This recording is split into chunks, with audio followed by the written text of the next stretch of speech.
Oui, donc je suis ravie d'être ici une fois de plus pour vous parler un peu d'hommes et de singes. Alors, un peu plus de singes probablement que d'hommes.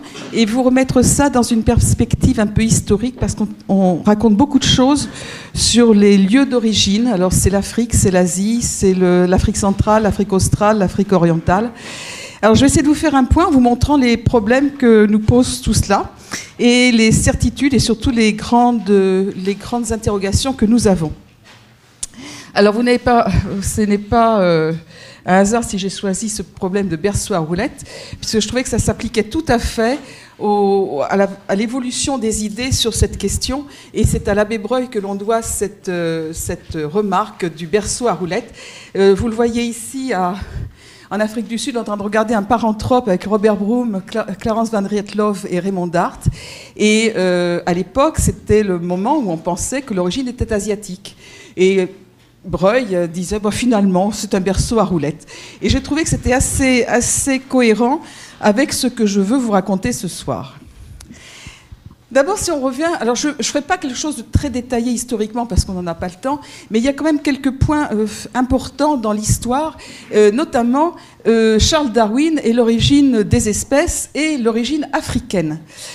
Dans un de ses ouvrages qui s'appelait The Descent of Man and Selection in Relation to Sex, alors c'est une traduction, mais je crois que c'est relativement fidèle, où il est écrit que dans chaque grande région du monde, les mammifères vivants sont étroitement apparentés aux espèces éteintes de la région.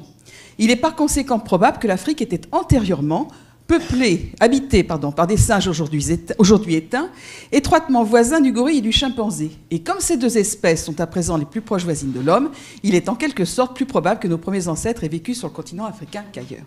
Alors il ne faut pas oublier qu'à l'époque, il y avait tous les travaux de Huxley, et surtout on connaissait les gorilles. Donc on savait qu'il existait des grands singes en Afrique, et Huxley, l'anatomiste, a beaucoup boosté les idées de Darwin sur le lieu d'origine, et donc une idée d'origine africaine faisait son parcours.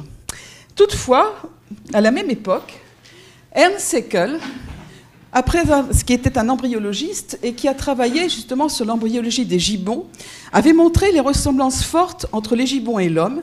Et à la suite de ces ressemblances, il en concluait que l'ancêtre de l'homme était une sorte de gibbon amélioré. Et dans sa Natürliche Geschichte de Berlin, on le voit ici, à gauche, où il parle d'un Prohylobates. Alors, Hylobates, c'est le gibbon. Donc, le Protylobates, c'est un pré-gibbon, qui aurait donné naissance à un pithécanthrope, à cet homme qui était singe, à cet homme singe, merci. Et cet homme singe n'aurait pas eu la parole, d'où le Pithecanthropus halalus. Là, on est à la fin des années 1860. Et du coup, l'origine de l'homme, les ancêtres, vont être recherchés en Asie. Et voici des représentations de l'époque imaginaires de cet homme ancien qui ont été réalisées par von Marx. Et finalement, une découverte importante va donner de l'eau au moulin de Haeckel. C'est Eugène de Bois qui, à la fin des années 1880, en 1888 exactement, il prenait le bateau pour aller vers l'Asie. C'était un médecin militaire qui était passionné d'anthropologie et qui était passionné de primatologie, et il était sûr qu'il allait trouver quelque chose il allait en Asie. Il avait deux possibilités, Sumatra ou il avait Java. À Sumatra, il y avait principalement des orang-outans, mais les endroits où il y avait beaucoup de gibbons, Java était un bon lieu de travail. Donc il s'est focalisé sur Java, et notamment les gisements de Trinil, ou bingo, et il a eu la chance de trouver un certain nombre de restes. Alors pas trouvés en même temps, il y a eu une calotte, il y a un fémur qui a été trouvé après, une dent, et effectivement en 92, dans sa publication hollandaise, il décrivait le Pithecanthropus erectus. Alors, il n'a pas mis halalus, il a mis erectus, parce qu'il était redressé en fonction de ce fémur. Toutefois, on a eu beaucoup de difficultés à savoir si ce fémur était vraiment un Homo erectus ou si c'était un homme plus récent. Mais devant la morphologie de ce fémur très humain, il était évident qu'il avait un homme redressé, d'où le nom de Pithecanthropus erectus. Donc, avec les découvertes de Dubois, l'Asie est devenue une place de choix pour les études sur la recherche de nos origines. Et puis, dans les années 1920, retour vers l'Afrique. Un retour qui a été, je vais dire, quelque part un peu difficile. C'est notamment dans la carrière de Tang, en Afrique australe, en Afrique du Sud, qui à l'époque était le Bechuanaland, dans une carrière de calcaire, un carrier, probablement le géologue. Il y a encore une petite diversion sur qui a trouvé quoi exactement. Mais en tout cas, c'est dans cette carrière qu'a été ramassé un petit crâne qui fut montré à Raymond Dart, que vous avez en haut à gauche au moment de la découverte et en bas à droite au moment de son anniversaire en 85, l'anniversaire de la publication, puisque la pièce fut trouvée en 1924 et elle fut publiée en 1925. Ce crâne était intéressant parce qu'il avait des caractères plutôt d'homme, d'hominidé, j'allais dire, et il avait des caractères un peu moins hominidés. Mais par sa posture, par la taille de ses dents, par sa face, sa capacité crânienne, il était clair que c'était autre chose qu'un singe. Et Dart le baptisa Australopithecus africanus, le singe homme, alors le singe homme de l'Afrique australe. Donc vous voyez, tout à l'heure on avait l'homme singe, maintenant c'est le singe homme, c'est assez compliqué. Le travail de Dart n'a pas été reconnu tout de suite. C'était un jeune chercheur, et l'establishment de l'époque était extrêmement dur. Remarquez, il n'a pas tellement changé, l'establishment. Mais il était assez dur, et Dart n'a pas été reconnu tout de suite. On a dit c'est un enfant, c'était un petit, effectivement, qui avait 4-5 ans. Donc c'était un enfant, donc ses caractères n'étaient pas de bons caractères. Et finalement, il a été mis un peu, je dirais un peu au rebut.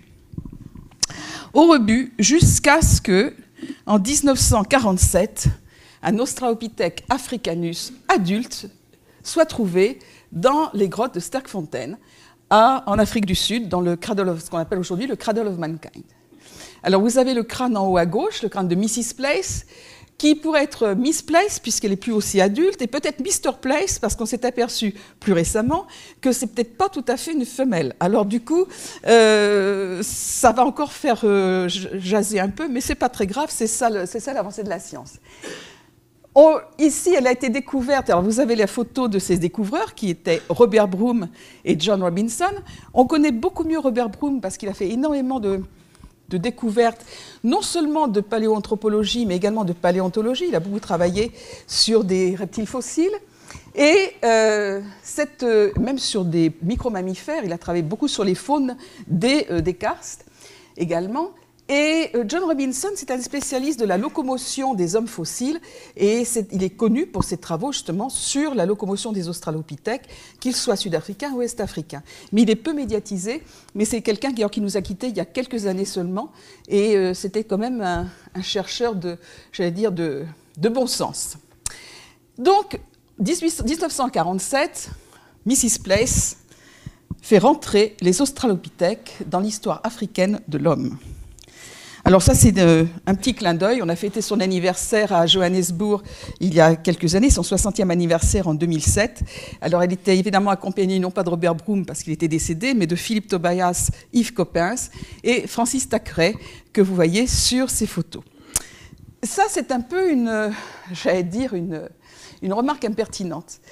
Bien que les gens se focalisent de plus en plus sur l'Afrique, parallèlement en Asie, des travaux ont été faits dans des gisements des Sivalik en Inde, du Pakistan, et une mâchoire que vous avez au milieu là-haut, qu'on appelle le Ramapithecus, cette mâchoire a fait couler beaucoup d'encre. Pour ces inventeurs, il était clair que c'était un hominidé, et que cet hominidé, ce papier date de 1967 quand même, ces hominidés asiatiques seraient venus en Afrique, et les hominidés seraient nés il y a 14-15 millions d'années en Asie, seraient venus en Afrique un petit peu plus tard, et après se seraient développés. Mais les études qui ont suivi, et surtout les matériels nouveaux qui ont été découverts notamment en Inde et au Pakistan, ont montré que ce Ramapithèque n'était que la femelle d'un Civapithèque, et ce n'était qu'un grand singe. Même chose pour son homologue kényan, que vous avez en dessous à gauche, qui s'avérait être une femelle de grand singe fossile. Donc, c'est reparti, on revient en Afrique. Et là, c'est ce que Coppens a appelé il y a quelques années la ruée vers l'os. La ruée vers l'os, ça a été quelque chose... alors, je ne l'ai pas vécu, moi, directement, puisque je suis arrivée dans le domaine. Elle était déjà partie sans moi, si je peux dire. Mais il faut remonter aux travaux, notamment de l'Homo, qui ont débuté au début du XXe siècle, et puis qui se sont étendus à toute l'Éthiopie. Il y a eu des travaux en Tanzanie, toujours les travaux en Afrique du Sud, et les travaux au Kenya. Dans ces pionniers, il y a quand même quelques personnes qu'il ne faut pas oublier. Richard Leakey et Camille Arambourg, en haut à gauche. Camille Arambourg, c'est le monsieur avec le grand chapeau qui faisait partie du muséum à l'époque. Qui a monté la mission de l'Homo avec Coppens, que vous avez au milieu. À un moment, il était un petit peu plus jeune aussi. Et cette mission de l'Homo, elle a été conduite en collaboration avec une équipe américaine dirigée par Francis Clark Howell, que vous avez ici. Les travaux Olduvai se continuent, les travaux à l'Homo se continuent, et à l'Esturkana aussi, je vous montrerai tout à l'heure, et dans la phare, un jeune géologue que vous avez au-dessus, très beau gosse, je dois dire, Maurice Taïeb, à l'époque. Et Maurice est le géologue qui, en 1972, va découvrir les premiers sites paléontologiques de l'Homo, et c'est grâce à lui que Lucie va être découverte en 1974. Alors, tout commence avec l'Homo. Alors, un petit peu d'histoire quand même. J'ai retrouvé ces photos sur Internet et j'ai trouvé assez joli, en tout cas. Ça permet de remettre le Muséum d'histoire naturelle de Paris dans l'histoire de ses origines. C'est à la fin du 19e, début du 20e, que le comte Dubourg de Bauza avait décidé de traverser l'Afrique d'est en ouest. Et il s'est arrêté à l'Homo. Il allait y trouver énormément de fossiles. Ces fossiles, il les a donnés à Camille Arambourg au muséum, qui en 1932 et 1933, sur ces 2 années, il va passer 1 an sur le terrain pour aller récupérer des fossiles. Et il va rapporter des tonnes de grands mammifères, ce qu'on appelait à l'époque du Vélafranchien, on dirait du Pléistocène inférieur aujourd'hui. Et c'était la première, mission qui était réellement internationale, mais aussi pluridisciplinaire. Pluridisciplinaire dans le sens qu'il n'y avait pas seulement des paléontologues, responsables, disons spécialistes de plusieurs types de faune, mais il y avait également des gens de l'Institut Pasteur, il y avait donc des virologues, c'était une équipe extrêmement pluridisciplinaire. Et notamment Émile Brumpt, qui était le parasitologue de l'équipe, était un monsieur très important, puisque c'est lui qui a trouvé l'holotype de ce qu'on appellera plus tard le Dinopithecus brumpti. Alors, toujours Yves Coppens et Clark Howell. Ces messieurs ont eu vraiment comme tout travail de géologue, ils ont d'abord fait une carte extrêmement détaillée de la région, mais en plus, ils ont trouvé en place un certain nombre de bêtes. Dans le Dinopithecus brumpti, le voici, c'est l'holotype, il est au muséum. Les fameux dinothériums, les grands éléphants de Pléistocène, Pliopléistocène. Et en 1967, Coppens et Arambourg publient le premier australopithèque d'Afrique orientale, de cette partie de l'Afrique orientale, puisqu'on avait déjà quelques pièces en Tanzanie. C'est le Paraustralopithecus Paraustralopithecus boisi. Et ce Paraustralopithecus a marqué l'histoire dans la vallée de l'Homo. Olduvai, tout le monde connaît Olduvai, c'est la fameuse gorge tanzanienne. Et cette gorge d'Olduvai a livré dans les années 50, mais principalement en 1959, à Mary Leakey, un crâne de Zinjanthrope, crâne qu'elle va dégager avec son mari et qui sera publié la même année. Je vous ai mis également sur cette photo la photo d'un géologue que peu de gens connaissent, mais c'est grâce à cet homme, enfin à son équipe en tout cas, qu'on va commencer à s'intéresser à la datation radiométrique. C'est Richard Hay, qui est mort en 2006, donc il n'y a pas si longtemps que ça. Et Richard Hay a été l'un des premiers à commencer à récolter des données pour les datations radiométriques de la région. Et c'est grâce à ces recherches commencées dans les années 60 qu'on a pu donner des vraies chronologies datées à la chronologie paléontologique. Et du coup, on a de la biostratigraphie, on est passé à la biochronologie. Et ça, c'est un pas en avant parce qu'on a enfin pu donner des dates plus ou moins exactes, il faut bien le dire, certaines plus que d'autres, aux gisements sur lesquels on travaillait. Enfin, une autre découverte importante qui a marqué cette histoire, c'est bien sûr Lafare, le triangle de Lafare, avec Mrs. Place, ça va mal, avec Lucie, que tout le monde connaît. Et je me permets de faire une remarque impertinente ici, c'est quand je montre cette diapo, je la montre aux étudiants pour qu'ils prennent conscience qu'à partir d'un crâne, d'un squelette, vous n'avez pas une seule représentation. Vous n'avez pas une représentation figée, vous avez des dizaines et des dizaines de représentations. Et ça, c'est très important, cette diversité de penser le fossile, de le reconstituer à partir de fragments. Il n'y a pas une reconstitution possible, il y en a des dizaines de possibles. Lucie, c'était un marqueur dans notre histoire, parce que pour la première fois, à part les Néandertaliens européens, on ne connaissait pas de squelette aussi complet. Et Lucie a été vraiment, ça a été, moi j'ai vécu ça pour le coup, parce que j'ai fait ma thèse sur Lucie, ça a été vraiment un grand moment, parce que ça a suscité beaucoup d'échanges, c'était un peu, j'allais dire, comme un nid de guêpe, où tout le monde avait son petit truc, son petit os à étudier, et finalement, on a pu mieux comprendre sa locomotion, à la fois sur les membres inférieurs, sur les membres supérieurs, on a pu mieux comprendre sa stature. Donc finalement, tout cela, c'était quelque chose de... Vraiment, c'est un marqueur dans notre histoire paléontologique. Et Lucie, à l'époque, on la datait de 3 millions d'années. Les couches ont été redatées ultérieurement, on arrive à 3,2 millions d'années, on est toujours dans les mêmes fourchettes. Donc on fait reculer notre histoire, d'Afrique australe, où on n'a pas de date radiométrique, mais c'était les chronologies de faune qui donnaient 1,8, 1,5, 2, quelquefois plus, quelquefois moins. Et là, d'un seul coup, on fait un pas dans le passé de plus d'1 million d'années. Et ça, c'était extraordinaire d'un point de vue scientifique, tout simplement, puisqu'on allait vers l'inconnu du temps. Un autre aspect de Lucie, et surtout de l'évolution des idées, c'est qu'au début, Lucie, on la mettait plutôt dans un milieu sec de savane. Puis avec le temps, en étudiant les faunes, les flores, en étudiant les sédiments, petit à petit, les choses ont commencé à se concrétiser plus clairement. Et d'une savane assez ouverte, comme vous avez là-haut à gauche, on est passé à un environnement un peu plus fermé. Donc, ça aussi c'est important, c'est que Lucie, et puis ses gisements qui étaient extrêmement riches, ont permis de donner à la fois une idée de l'être fossile, mais également de son environnement, de la perception de la manière dont il vivait dans un environnement donné. Et ça, c'est très important pour la suite. Enfin, le Turkana, qui reste aussi une valeur sûre, qui a donné, bien sûr, tous ces australopithèques, mâles et femelles en haut d'australopithèques, de paranthropes boisés, comme on les appelle, le premier Homo rudolfensis, mais surtout, pour les gisements très anciens, c'est ce qui va nous faire descendre encore plus dans le temps, c'est les fameuses pièces d'Australopithecus anamensis, avec l'humérus trouvé dans les années 60 par une équipe anglaise, et plus récemment, dans les années 95, eh bien, d'autres restes de cet anamensis, et là on descend à 4 millions, 4,5 millions peut-être, 4,4 millions environ. Donc là, on fait un nouveau bond dans le passé, mais on est toujours en Afrique. Ça, c'est pour vous donner un peu l'état des choses, des lieux aujourd'hui. On a plein de fossiles partout, entre 2 millions et 7 millions d'années peut-être, mais est-ce que ça veut dire que l'Afrique est forcément le lieu de l'ancêtre?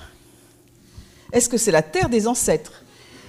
Petit à petit, on est passé de l'Est à l'ouest, avec la découverte notamment des australopithèques de Korotoro, peut-être de Toumaï à Toros-Menala. Et puis aussi, on a trouvé d'autres pièces dans le rift, au Malawi, entre l'Afrique orientale nord et l'Afrique orientale sud. Ce qui fait qu'on a toute une série de données qui montrent que tout ça, ce n'est pas forcément un lieu d'origine. Il y a des migrations probablement dans toute l'Afrique à l'époque, mais le rift, par sa configuration, a certainement aidé à cette dispersion.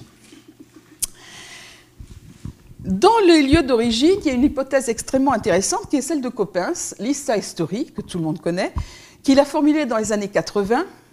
Et il disait, en fait, son idée, c'est de dire qu'à un moment, tous les grands singes fossiles, hominoïdes fossiles, sont répartis d'est à l'ouest de l'Afrique.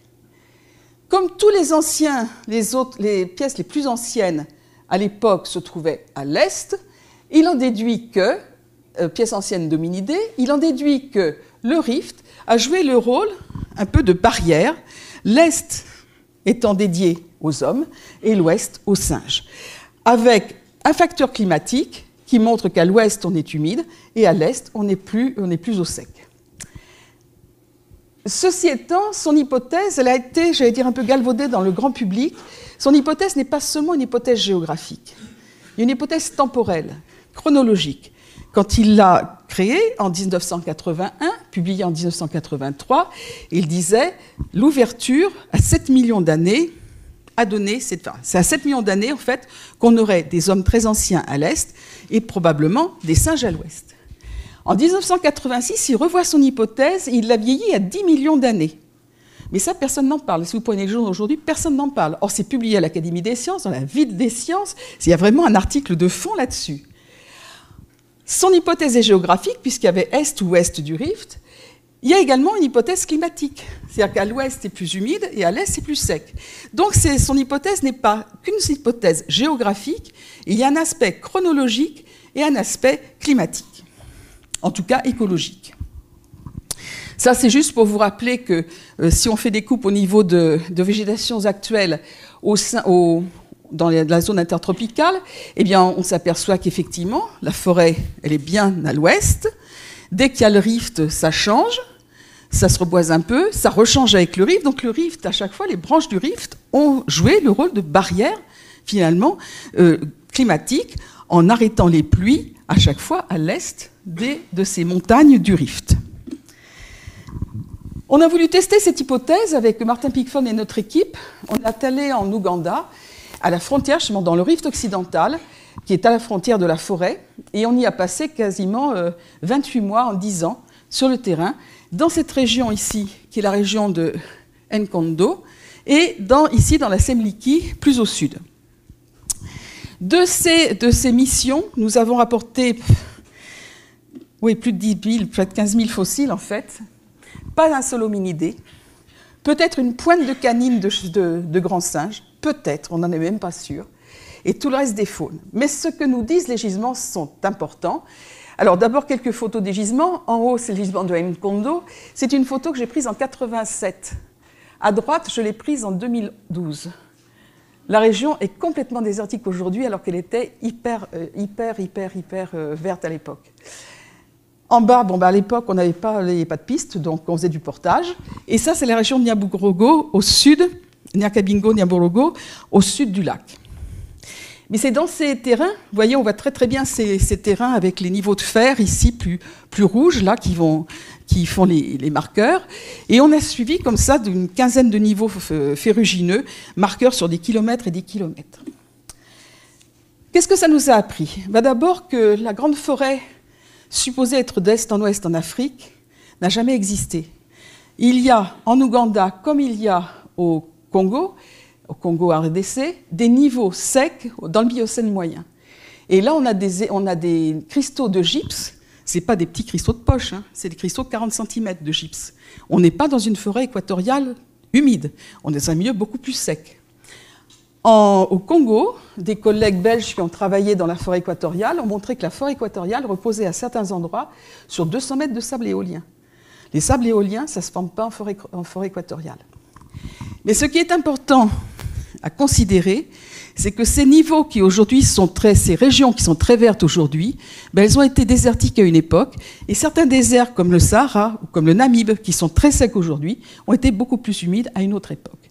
Et ça, c'est certainement important à prendre en compte également dans l'histoire, dans notre histoire, parce que tout ça, ce sont des fluctuations chronologiques qui vont aussi rythmer nos migrations et notre évolution.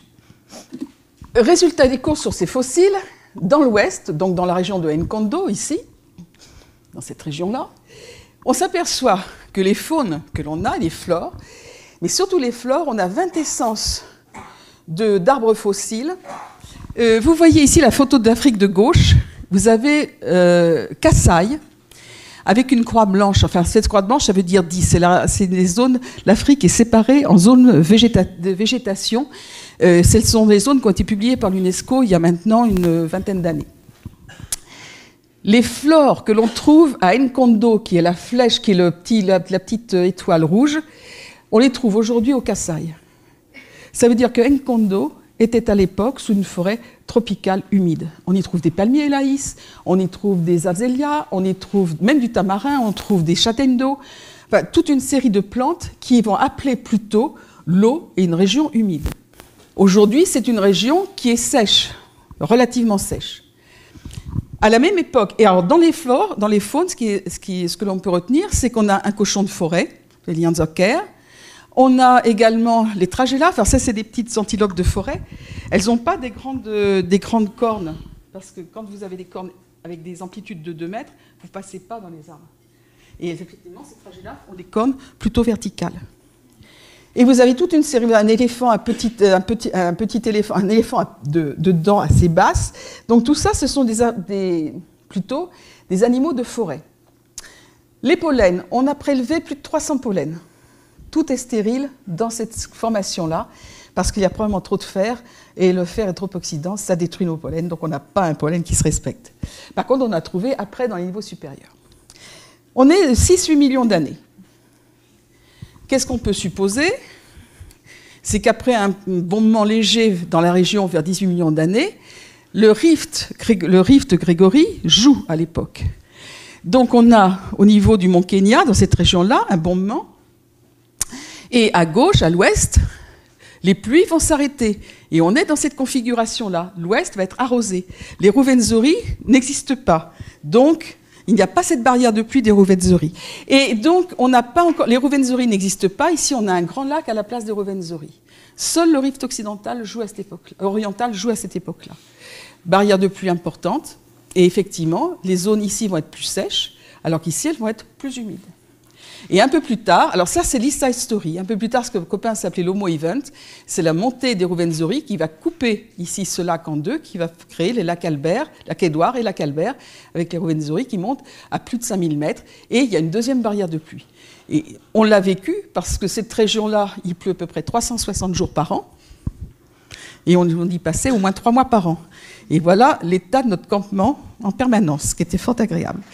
Tout ça pour vous dire qu'il y a eu vraiment un épisode humide à l'ouest du rift oriental, il y a 6 à 8 millions d'années.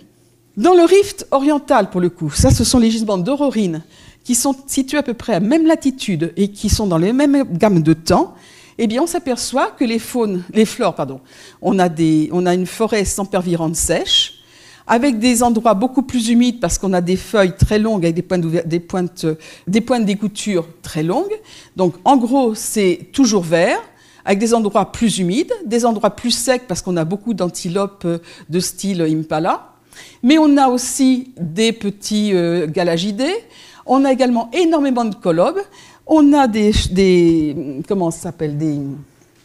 chauves-souris frugivores, on a des petits carnivores arboricoles.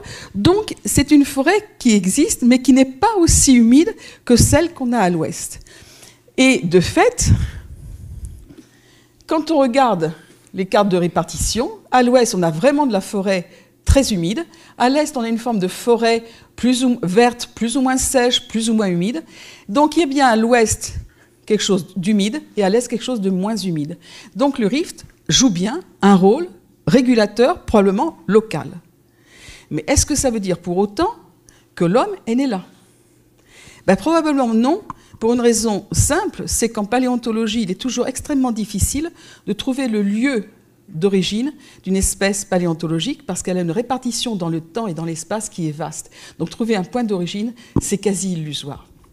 Mais on peut quand même dire des choses. On recule encore dans le temps et on arrive là à 6-7 millions d'années. Et vous savez qu'aujourd'hui, il y a 3 prétendants au titre d'hominidés, donc nos plus anciens ancêtres. Aurorine au Kenya, Sahelanthrope au Tchad et Ardipithecus kadaba en Éthiopie. Quel qu'il soit, ce n'est pas le problème. D'où viennent-ils? Là, c'est le souci. D'où viennent ces hominidés anciens? Qu'est-ce qui s'est passé avant 7 millions d'années? Alors, si on remonte aux alentours de 23 à 18 millions d'années dans le Miocène inférieur, on sait que les hominoïdes regroupent tous les grands singes et les hommes. Eh bien, ces hominoïdes anciens, on les connaît en Afrique orientale, en Afrique du Nord, en Afrique australe. Exclusivement en Afrique. Ce sont les les Ugandapithèques. D'ailleurs, vous pouvez voir le crâne dans l'exposition du muséum là, qui ouvre la semaine prochaine. On a mis une reconstitution. On a une pièce en Afrique australe, c'est une demi-dent, et on a en Égypte un bout d'humérus. Et puis tout le reste, c'est en Afrique orientale. Mais n'oubliez pas que l'Afrique orientale a été hyper travaillée parce que les gisements bien calés dans le temps avec les laves, c'est vraiment un cadeau pour le géologue et le paléontologue. Donc les gens ont eu tendance à se focaliser sur ces régions-là. En Afrique australe, on se trouve ici dans des niveaux de bord de mer, d'intercalation continentale marin. C'est un peu plus complexe pour dater. Toutefois, on a des fossiles de faune que l'on peut corréler avec ceux que l'on trouve en Afrique orientale et qui sont de bons fossiles marqueurs. Donc, ces grands singes, les hominoïdes, tous en Afrique. Au Miocène moyen, un petit peu plus tard, connexion Afrique-Eurasie, passage possible, et effectivement, les hominoïdes vont passer allègrement. Mais ils vont passer aussi allègrement car les environnements vont changer. Ce sont des environnements beaucoup plus tropicaux. Il y avait des tropiques en France, il y avait des tropiques en Allemagne. Vous aviez des rhinocéros probablement dans le coin. On ne voit pas beaucoup aujourd'hui dans Paris, ça c'est clair. Et visiblement, les hominoïdes ancestraux sont passés, alors effectivement, en Inde, au Pakistan, en Chine, en Espagne, en Allemagne, même en France. Tiens, j'ai oublié la France, j'ai pas dû mettre la bonne carte, puisqu'on est ici le grand singe de Saint-Gaudens, ce Dryopithèque, qui fut découvert en 1856 par Lartet, et serait sur cette répartition. Donc on rentre dans tout l'ancien monde. Et puis au Miocène supérieur, petit à petit, ceux qui vivent dans l'ancien monde d'or, c'est-à-dire Eurasie, petit à petit vont disparaître. Mais ils sont toujours présents en Afrique. C'est-à-dire que sur la photo précédente, on en avait dans toute l'Eurasie, mais il y en a toujours en Afrique. On a des grands singes dans l'Afrique australe, on en a en Afrique orientale. L'Arabie saoudite était collée à l'Ouganda, enfin au reste de l'Afrique, donc c'était normal. Mais il y a toujours des pièces en Afrique. Et là, pareil. On en a en Afrique, en Eurasie, mais il y a toujours des pièces en Afrique, notamment au Niger, au Tchad, au Kenya et en Éthiopie.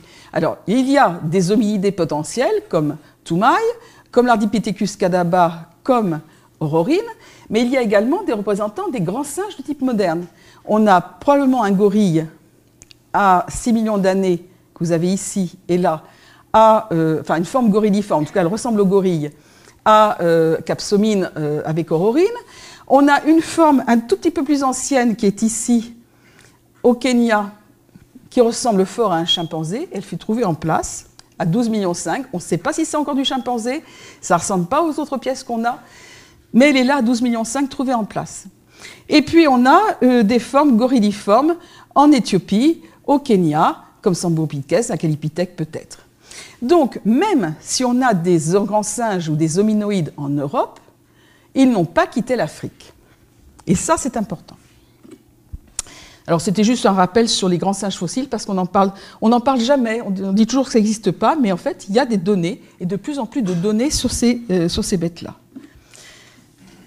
Qu'est-ce qui a pu se passer ? Eh bien, c'est un travail qu'on a fait avec l'équipe, avec Martin en particulier, qui montre que dans le Miocène inférieur, l'Afrique est tropicale. Donc, les faunes sont largement répandues. Et les hominoïdes, on va les trouver sur toute l'Afrique.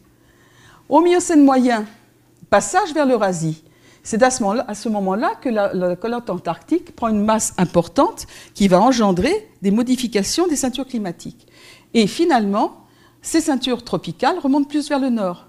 Et qu'est-ce qui se passe ? Les faunes chaudes, les faunes tropicales, on les retrouve en Eurasie à cette époque-là. Puis, vers 8 à 10 millions d'années environ, la calotte arctique commence à être importante également et elle va progressivement s'étendre et surtout repousser vers le sud les ceintures tropicales dans la position qu'elles ont actuellement. Alors qu'est-ce qui s'est passé ? C'est que les hominoïdes qui étaient là, petit à petit, disparaissent.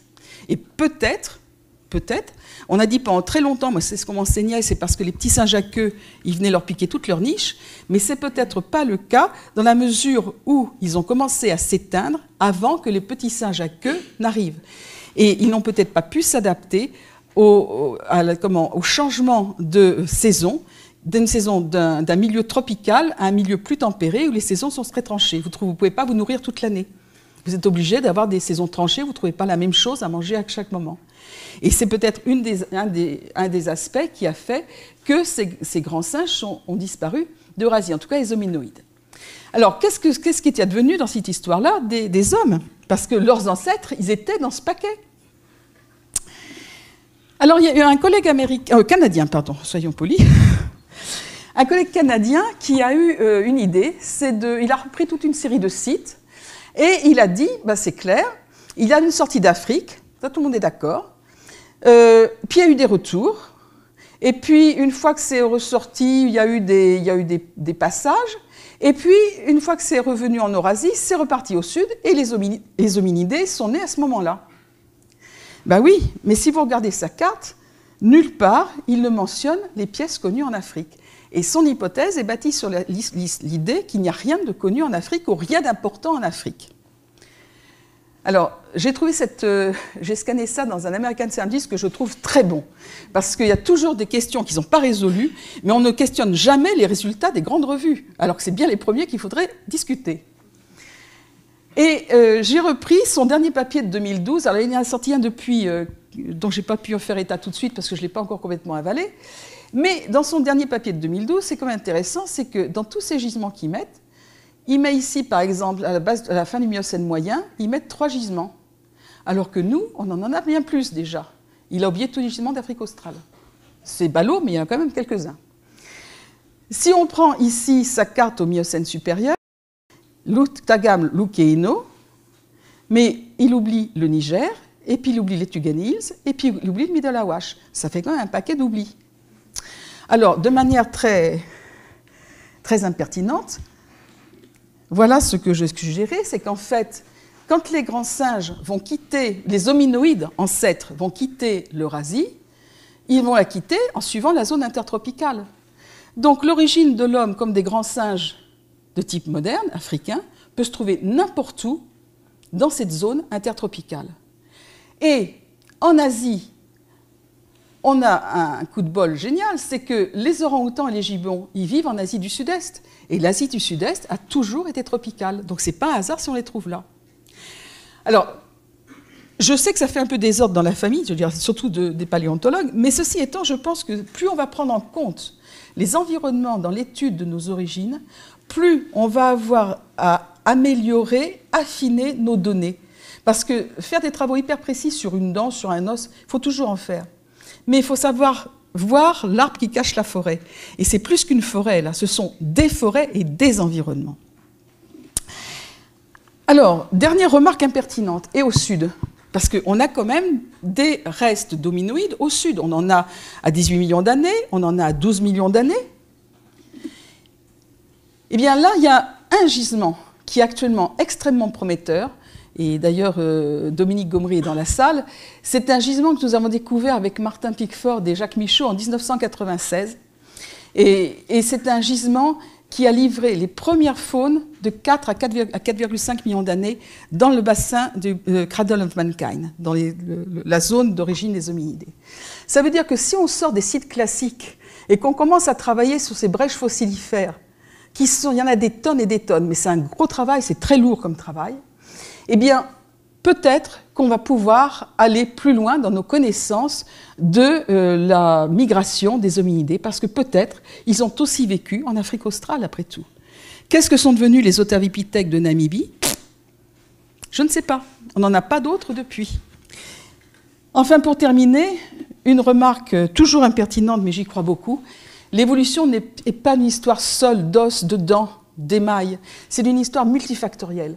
Et il est fondamental et nécessaire de prendre en compte non seulement l'anatomie dentaire, l'anatomie squelettique, mais le comportement locomoteur dans un milieu précis et surtout dans la chronologie. La chronologie est fondamentale pour comprendre l'évolution.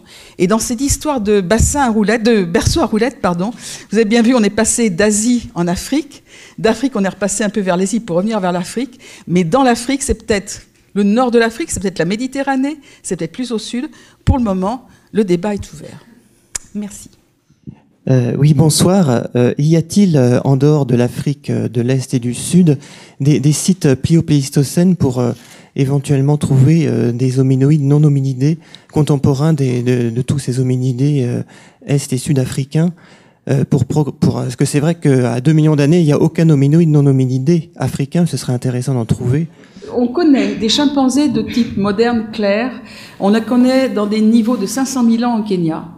On connaît quelques sites archéologiques à l'ouest. Alors, j'ai un trou de mémoire, je ne sais plus si c'est le Cameroun ou le Congo. Je crois que c'est le Cameroun, où il y a une ou deux dents de gorille dans des sites archéologiques récents. Mais à part ça, il y a peu de choses. Mais pourquoi ? C'est le même problème qu'on a avec les autres, c'est qu'il y a deux ou trois raisons à cela. D'une part, il y a un problème de géopolitique aujourd'hui. Moi, j'aimerais bien aller continuer à travailler au Niger, là où on a d'où on a décrit les premiers chimpanzés, enfin proto-chimpanzés, peut-être ancêtres des chimpanzés. Bon, mais là, c'est la zone d'AQMI. Alors actuellement, il y a un vrai veto de notre service sécurité, et je crois qu'ils n'ont pas tort. Donc ça, c'est déjà un gros problème. 2, l'Afrique occidentale, elle pose un autre souci, c'est qu'on n'a pas de site bien calibré comme en Afrique orientale, où on a des bons sédiments de rivières, de lacs bien calés par des laves. Ça, c'est génial. L'Afrique occidentale, on ne connaît pas ça. Donc, il y a la deuxième possibilité, c'est les karstes. D'où le travail de Dominique dans les karstes sud-africains, parce que ça va peut-être donner autre chose. Les hominoïdes qu'on a trouvés en Namibie, c'était dans des karstes. Donc, il faut aller chercher vers d'autres niveaux. Seulement le karst, vous allez travailler, vous allez marcher pendant des jours, creuser, ramasser des blocs de brèche pendant des jours, vous allez préparer à l'acide pendant des jours, et vous aurez peut-être rien, sauf des centaines, voire des milliers de restes de rongeurs et d'insectivores. Donc, c'est vraiment, il faut avoir la pêche pour le faire, et surtout, on peut pas faire ça partout. Mais c'est probablement un des aspects qui est important pour comprendre ces lacunes. L'autre souci, c'est que si vous demandez de l'argent pour aller dans des pays qui sont pas clairs, vous avez toutes les chances de pas l'avoir. Parce qu'on ne prête qu'aux riches d'une part, et d'autre part, on ne prête qu'aux régions dont on sait qu'elles vont apporter quelque chose. Et finalement, c'est le serpent qui se mord la queue, parce que du coup, on va continuer à travailler là où il faut, selon l'establishment, travailler, mais c'est pas forcément les meilleures régions. C'est-à-dire que vous allez trouver un squelette toutes les semaines, très bien, c'est très joli, ça fait beaucoup de publicité, mais le démarche scientifique derrière, le grain de fantaisie du scientifique qui va aller, je sais pas, au fin fond du Bénin, si je demande d'aller chercher des fossiles au fin fond du Bénin, on va me rire au nez. Et pourquoi pas ? Donc c'est là où il faut être un petit peu, j'allais dire, exotique dans ses pensées et dans son activité de scientifique. Voilà. Par contre, l'autre chose, c'est que peut-être on en a trouvé dans des collections, bien rangées dans des musées, mais qu'on ne peut pas étudier. Ça, c'est toujours le même problème. Dans certains musées, on ne peut étudier les collections que si on a le numéro de la pièce. Mais si les pièces n'ont pas été étudiées il y a 20 ans, on ne peut pas avoir le numéro de la pièce. Donc, moralité, c'est le serpent qui se mord la queue et qu'on ne trouvera jamais. Donc, il se peut que ça existe aussi en collection. Vous voyez, donc il y a tous ces aléas-là, et puis peut-être qu'on n'a pas bien su chercher. Il faut aussi se remettre en cause, hein, c'est aussi une autre possibilité. Enfin, voilà, en tout cas, à mon avis, les facteurs majeurs de cette lacune, mais je suis sûre qu'on la comblera dans l'avenir. Ça, je dis déjà, au Niger, ça donne déjà beaucoup de choses. La Namibie, il y avait des choses, mais il faudrait aller à plus grande échelle. Et là, après, c'est le nerf de la guerre qui va nous manquer, quoi. Voilà, c'est ça. Oui ? Alors, l'Asie, on lit périodiquement que l'ancêtre de l'homme est en Asie. Mais ce qu'on a trouvé en Asie jusqu'à présent, ce sont des restes de singes primitifs. Or, de plus, on a trouvé des singes plus anciens dans le désert de Namib qu'on a publié il y a quelques années. Et ça, c'est passionnant, parce qu'à 44 millions d'années, là, on a des singes qui ressemblent pas du tout à ce qu'on a en Afrique du Nord à 40 millions d'années, et c'est des choses totalement nouvelles. Donc là aussi, il y a certainement quelque chose qui s'est passé en Afrique du Sud au niveau évolutif qu'on maîtrise pas du tout. Et pour la petite histoire, on avait proposé un programme de recherche il y a quelques années au CNRS, et le rapporteur a dit, ça a été basé sur l'Afrique du Sud, le rapporteur a dit, mais c'est stupide ce projet, parce qu'on sait que l'Afrique du Sud, c'est un cul-de-sac de l'évolution. Mais l'Afrique du Sud n'a jamais été un cul-de-sac de l'évolution, au contraire, plus on y travaille, plus on s'aperçoit qu'on décrit des choses nouvelles, les ancêtres des crocodiles, des autruches, et plein d'animaux dont on peut montrer aujourd'hui qu'ils sont originaires de cette région. Donc il y a quelque chose de très particulier dans cette région. Et je vous dis, les derniers primates qu'on a trouvés de 44 millions d'années publiés, c'est intéressant parce que ça montre que l'Asie, elle a donné des choses, mais on a tendance à dire l'Asie migre en Afrique, et là, pour le coup, on a plus ancien en Afrique. Alors, ou c'est l'ancêtre qui était partout, ou bien il y a eu des migrations. Pour l'instant, on n'a pas assez de matériel. Ah non, l'Australie a été coupée très tôt. C'est vraiment l'histoire des grands singes et de l'homme, c'est vraiment une histoire de l'ancien monde, hein, Eurasie, Afrique. C'est vraiment un marqueur de notre histoire, ça. Sauf plus tard, quand on va devenir des hommes plus habiles dans leurs déplacements, on passera en Amérique. Mais enfin, pour les origines, on reste dans un berceau très eurasiatique et africain. Pardon, une question difficile, s'il vous plaît. Est-ce que vous hein. croyez que l'homme a été créé par Dieu? Alors, ça, c'est une question à 1000 francs. Je vais vous répondre par une boutade. Par une boutade, c'est pas vraiment une boutade. Je vais vous dire, quand on travaille en sciences, chacun a le droit d'avoir ses croyances. Et j'ai posé la question une fois à un monsieur qui me posait la question aussi, et je lui ai dit, mais quand vous démarrez votre voiture, est-ce que vous pensez en termes de religion ou en termes de mécanique? Ben, l'évolution, c'est la même chose. Il y a le côté scientifique, puis il y a le côté religieux. Ce sont deux choses, vous pouvez avoir toute votre croyance que vous voulez, mais il y a aussi des faits scientifiques. L'évolution, on la constate, il suffit d'aller se salir les mains dans les couches pour voir qu'effectivement, on a souvent des lignées qu'on peut suivre, etc. Donc, ce n'est pas sur le même plan d'égalité, ce sont deux niveaux comment dit-on en français, de mondes différents. Vous avez le droit d'avoir toutes les croyances que vous voulez, mais la science vous montre un certain nombre de choses. Après, moi j'avais une prof à Jussieu qui me disait, vous l'appelez Dieu ou le hasard, mais bon, ceci étant, c'est... Voilà. Est-ce qu'il n'y a pas une tendance à chercher les premiers êtres humains, Homo erectus, habilis? Est-ce qu'il n'y a pas un intérêt plus grand des paléontologues, je veux dire pour ce qu'on appelle l'homme, je mets des guillemets, hein, puisqu'on ne sait pas quand il commence, et moins de recherche sur les singes? Alors, ça, c'est une question qui me fait plaisir quelque part, parce que justement, j'ai prôné depuis très très longtemps qu'il fallait travailler sur les grands singes pour comprendre l'homme. Et je me rappelle une conversation avec un de mes collègues qui, à bout d'arguments sur une discussion qu'on avait, me dit, de toute façon, toi, tu fais du singe. Oui, mais le problème de tout ça, c'est que plus on va descendre dans le temps, plus nos ancêtres vont ressembler à des singes. Dans le courant de la période de Darwin, on disait l'homme descend du singe en mettant un chimpanzé moderne devant. Non, on a un ancêtre commun qui va ressembler peut-être un peu au chimpanzé, peut-être un peu à l'homme, et on ne sait pas bien ce que c'est encore. On commence à le saisir. Mais c'est vrai que si vous voulez avoir des sous pour aller chercher des singes, on vous dira, rhabillez-vous. Si vous voulez chercher de l'homme, c'est beaucoup plus... Et je trouve que c'est le côté, je vais dire un peu dommage de la science, c'est le côté médiatisé. Plus on va médiatiser... je vois, il y a des collègues, dès qu'ils trouvent un petit bout de dent de singe de 30 millions, 20 millions d'années, d'un petit singe ou de 40 millions d'années, on a l'ancêtre de l'homme. Non! On a un ancêtre global de tous les primates ou de tous les singes à queue et de tous les singes ultérieurs. Et je crois qu'il faut... Alors, dès qu'on met homme dans un papier, tout de suite, les médias viennent derrière. Mais il faut savoir ne pas aller trop loin. Et j'ai peut-être moins de sous que ces messieurs pour travailler, mais ceci étant, le peu que j'ai, je suis sûre que je sais ce que je fais et que je suis heureuse de le faire. Et je continuerai à travailler sur les singes. Bon, il y a plusieurs espèces d'hommes. Oui. Bon, mettons le plus ancien, c'est habilis. Donc, on a l'idée de plusieurs... Bon, j'ai dit mettons, hein. Oui, il faut mettre beaucoup, oui. Oui, avec des guillemets, avec tout ce qu'on veut. Bon, est-ce qu'on est capable, par exemple, de voir qu'il y a plusieurs espèces de gorilles dans le temps? Est-ce qu'on a fait les mêmes travaux? Ah non, mais ça, on ne peut pas le faire encore, on n'a pas assez de matériel fossile. Par contre, les généticiens, alors ça, c'est aussi intéressant, puis c'est fait par des collègues du muséum, donc c'est d'autant mieux. On a fait, justement, pour monter l'exposition Grand Singe, on s'est fait une petite réunion entre les généticiens et puis paléontologues pour un peu confronter nos idées. Et quand je suis arrivée là dans la salle, on m'a dit, ah oui, de toute façon, voilà celles avec qui on n'est jamais d'accord. Et on est sortis de là, et en fait, on est quasiment d'accord. On n'est pas tout à fait encore, mais on va les uns vers les autres. Les généticiens, ils arrivent à aller plus loin dans les espèces ou sous-espèces. Nous, on n'est pas capable, puisque vous avez vu, on a 2 dents, un bout de mâchoire, etc. Donc, on ne voit pas cette diversité. Tant qu'on n'a pas plus au niveau fossile, il faut arrêter. On peut dire c'est du gorille, un ancêtre gorille, mais on ne peut pas dire c'est l'ancêtre du gorille des montagnes ou l'ancêtre du gorille des plaines. Ça, on est incapable de vous le dire aujourd'hui. Si quelqu'un vous le dit à partir des fossiles, ça, c'est un devin.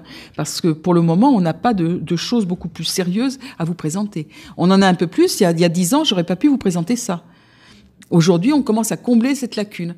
Mais on commence à combler la lacune parce que de petit à petit, on s'intéresse de plus en plus aux grands singes. Et j'espère que la nouvelle génération qui nous suit ira plus loin dans cette histoire-là.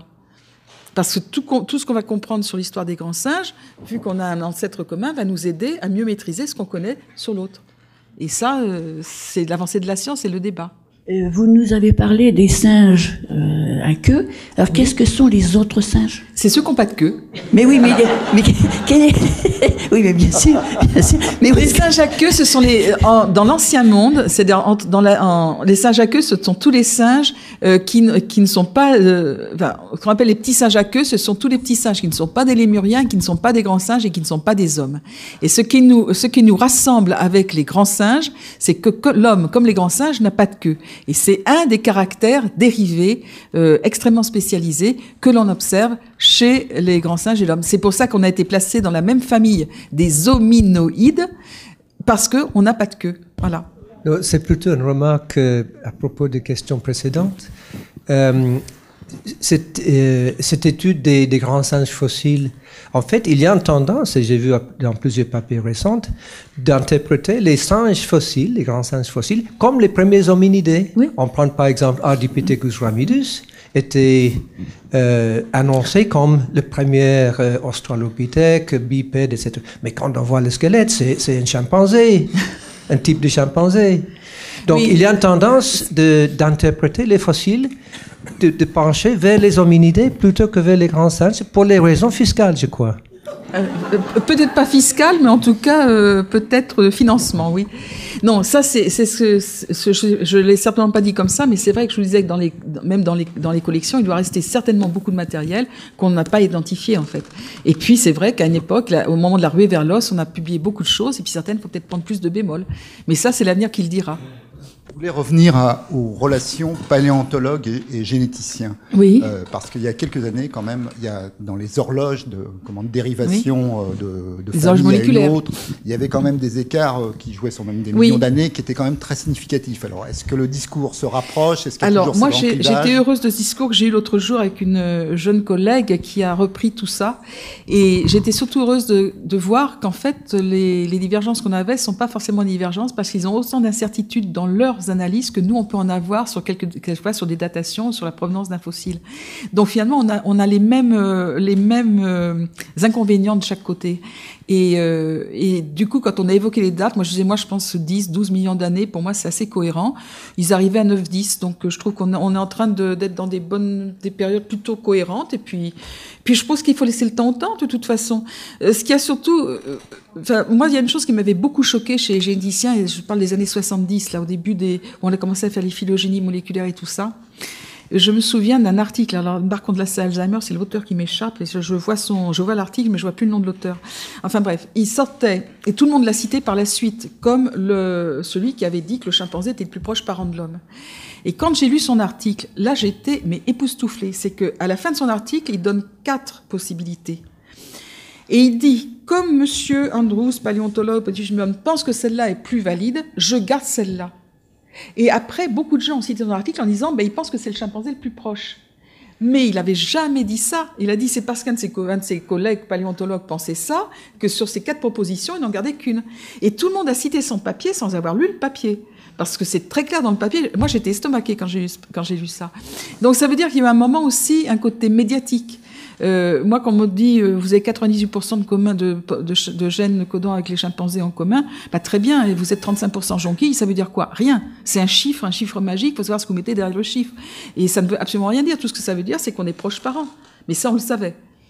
Et il y a eu un moment une tendance à vouloir en faire encore plus proches parents, comme si c'est aussi lié à une évolution des idées dans un certain nombre de cercles scientifiques. Par exemple, on a un collègue américain qui lui, Maurice Goodman, qui est lui le tenant du fait qu'il n'y a plus que homme comme genre, que le chimpanzé est une espèce du genre Homo, que le gorille est une espèce du genre Homo. On peut tout faire. Je veux dire ça, et on peut tout aussi bien démontrer. Donc c'est des généticiens qui ont fait ça. Mais bon, ceci étant, moi j'ai beaucoup de respect pour le travail de mes collègues. J'étais super contente de cette réunion où il y a eu chacun s'est lâché en montrant les plus, les moins, etc. Et on s'aperçoit qu'aujourd'hui, on n'a pas autant de divergences qu'on a tendance à le faire croire dans les médias. Et ça, c'est plutôt réconfortant pour le scientifique de base. Merci pour la conférence. Actuellement, en Afrique, on sait que la situation est très bouleversée. Est-ce qu'il y a néanmoins des équipes qui fouillent? Est-ce que vous pourriez faire un petit point sur les nationalités qui fouillent et où? Ah ben, je fouille. Alors nous continuons en Ouganda, au Kenya, on va relancer le Kenya là, et l'Ouganda on continue, la Namibie on continue, l'Afrique du Sud, Dominique est là, il continue. Il y a des préhistoriens en Afrique australe, il y a quelques préhistoriens en Afrique occidentale, mais je pense que ça commence à devenir chaud. Les Américains, bien sûr, au Kenya, en Éthiopie, des Japonais au Kenya, en Éthiopie, en Tanzanie, il y a des Sud-Africains, bien sûr des Tanzaniens, des Américains. Non, il y a quand même quelques pays. En Zambie, des Sud-Africains et les Américains ont des programmes en Zambie, mais pas directement sur l'origine de l'homme, c'est plutôt sur les dinosaures en ce moment. En Tanzanie, des programmes sur les dinosaures également. En Afrique du Nord, il y a des mammalogistes du muséum qui travaillent dans les mines de potasse. Oui, je dis bien de potasse, c'est bien ça. L'Algérie est beaucoup plus sensible actuellement. La Tunisie, c'est pas très clair non plus. Il y a les équipes. Alors au Tchad, je sais pas s'ils continuent à y travailler parce que c'est vraiment très ciblé actuellement. La Libye est aussi. Il y a eu des équipes encore il y a pas si longtemps d'américaines, mais c'est compliqué ça aussi. L'Égypte actuellement, c'est pratiquement personne n'y va.